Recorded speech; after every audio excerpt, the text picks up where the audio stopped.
I could fix it. I'll come down here and fix it. Somebody gets me all the Bellican I can drink and some 2x6s. We'll have this thing fixed in no time. Alright, here we are at the Marco Gonzalez Archaeological Site. This QR code maybe could get it to work. I don't know. Let's go check it out. See how sketchy this walkway is. It starts off looking not too bad. The screws are not really connected to the stringers. So as you can see here, my friend in front of me, she steps a little too far out and the whole board moves. Seriously, watch your step. No kidding. Warp speed, engage. So we're about to enter these large mangroves here, and there's an interesting theory as to why these ruins became abandoned. They were first inhabited about 2100 years ago, and then they were eventually left around 1500 CE. Now, they think that these mangroves encroaching is actually the reason that this site was abandoned. The area used to have different shoreline, that sort of thing, and the shoreline changed, which changed where the mangroves grew, which made the area kind of hard to get in and out of, so it was no longer a convenient place for their small village. Now, at this site, they found remnants of buildings that they think were up to 14 feet tall. Some of the structures were only about a foot tall. No pyramid-type Mayan construction here, like what you would see on the mainland. They also found some crude plaster floors, as well as buildings kind of arranged around a plaza. So they think there may have actually been a central plaza at one point, and then some of the further out buildings seem to be a little more scattered. The overall site is actually not super large.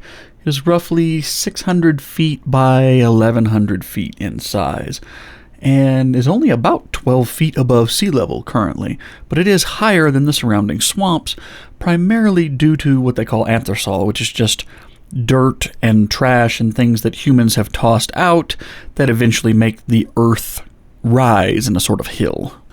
Also, we weren't sure when we were here, but we saw all these conch shells in the site and wondered if that was part of the ruins themselves, and actually it is. It is refuse from the ancient Mayans.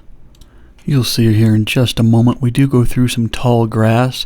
That was about the only grass we really saw on the island, because it was about the only soil we really saw on the island. Right, we are just about to enter the site, so let's disengage warp speed so we can check it out and see what we can find. Don't touchy tree. I want to bet. What do you think? Yeah, I think that's the don't touch tree. The gumbo limbo tree.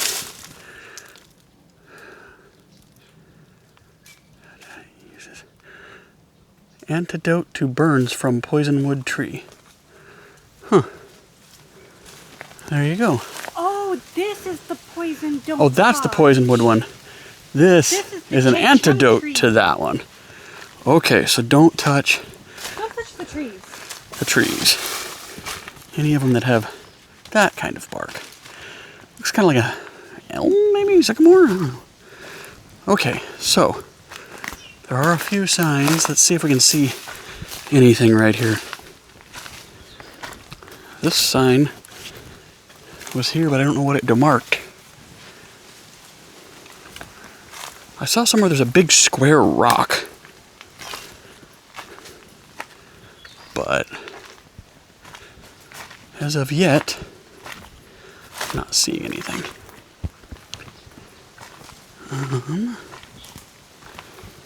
I mean, this is cool. We haven't got to go into any jungly place, and this is definitely sort of jungly, right? Just some firewood stacked up there for some reason.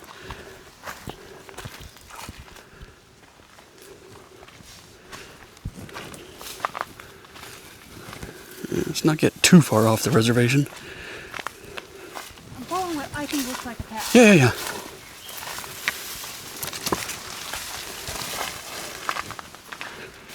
Okay. Oh, here we go, babe. This rock. Oh, there's a conch shell here, too. See, this says this was a stair riser that came from the barrier reef. Tap on it and there's a ringing hollow sound. There is. It does sound kind of hollow. That conch shell by your There foot? is a conch shell right there by my foot. Yeah. Okay. So, this is what they're calling structure 10. Let's see what else we can find here. There's definitely some stone here that maybe that's the whole point. Maybe this stone didn't come from here. There's kind of a rise here. Maybe this rise was a structure. Think? With the way those rocks are laid out? Maybe. Oh yeah, see there's like a little wall there of rocks? Yeah. Let's see, what does this one say? This one says, don't take anything. I don't know what all these holes in the ground are from. I'm just keeping an eye out for snakes. That's a good plan.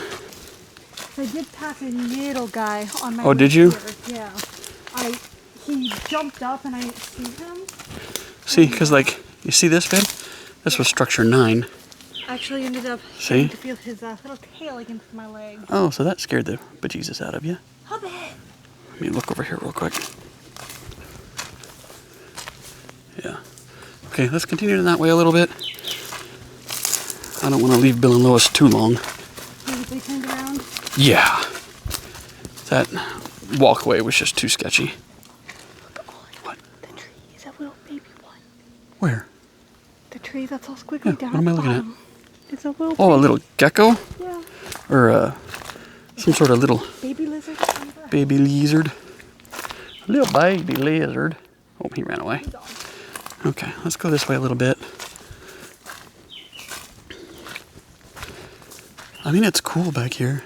Like, I wonder if this big mound was part of a structure, judging by the way the rocks are all set around it. And it doesn't really look like its surroundings.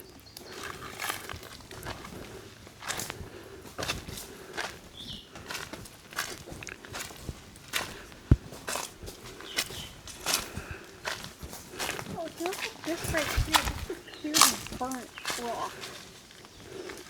Yeah, it's definitely different dirt. That's burnt. And there was a sign or something there, but I can't see what it was for. I think we'll go just a little bit further and then probably head back, maybe. There was definitely something there, though. I just don't want to rub up against the wrong tree. Well, and this ground is looking more ashy and dirt-like. Yep, it looks different. All right. Mayan runs discovered. Hold on. All right, let's head back and try not to die. And I realized...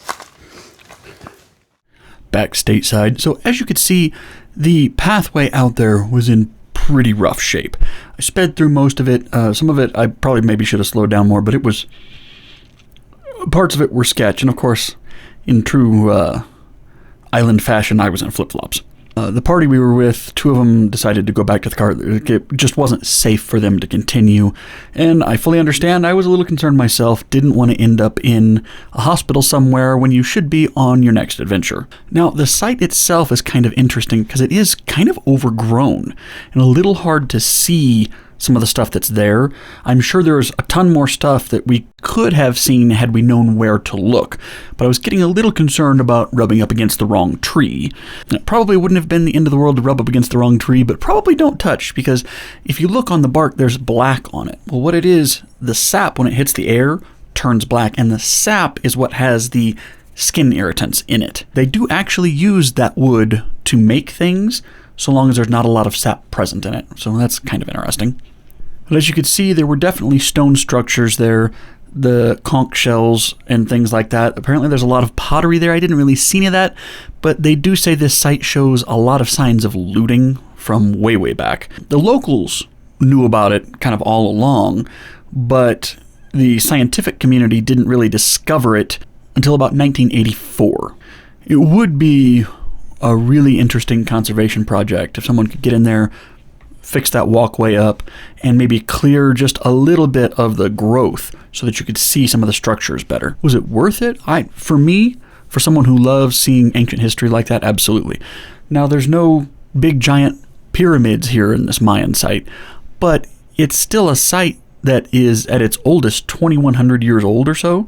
So that is very impressive to me. Despite the fact that it was very, very warm that day, the wife and I had a great time, and we celebrated with a nice little drink afterward. We went back up north just a little ways, a couple miles in the golf cart, and ate lunch at a little place called Island Wonder. It had some of the best authentic local food that we had in the entire trip, in my opinion. The roasted chicken and the curry and that sort of stuff, the stuff that's a little more local. And they had really affordable prices on that stuff. But we were the only people there all day because so much of that sea grape had blown in that nobody was hanging out down there. So we had the place to ourselves, us, a cat, a couple iguanas. It was a nice time. So what do you think? Would a little site like this be worth it to you? Or would it not even really hit the radar and you'd prefer to go to the larger Mayan ruins on the mainland? Let me know down below.